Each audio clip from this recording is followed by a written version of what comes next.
Acidity होतीये म्हणून तुम्ही पण जर वरचेवर अँटासिड्स घेत असाल, त्याचं कारण काय?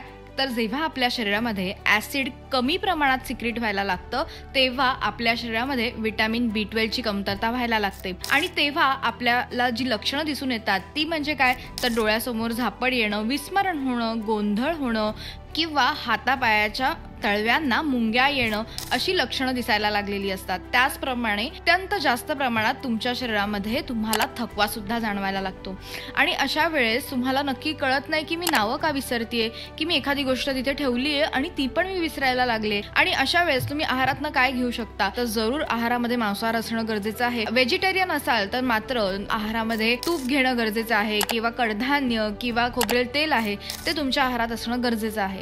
आपल्या शरीराला अगदी 2 to 4 मिलीग्रॅम इतकीच B12 ची गरज असते आणि ती सुद्धा जर भागली नाही तरच आपल्या शरीरामध्ये B12 ची डेफिशियन्सी होणार आहे। आणि जर तुम्हाला ह्यावर ट्रीटमेंट हवी असेल तर कमेंटमध्ये B12 असं टाईप करा, तुम्हाला योग्य ती इन्फॉर्मेशन जरूर पाठवली जाईल।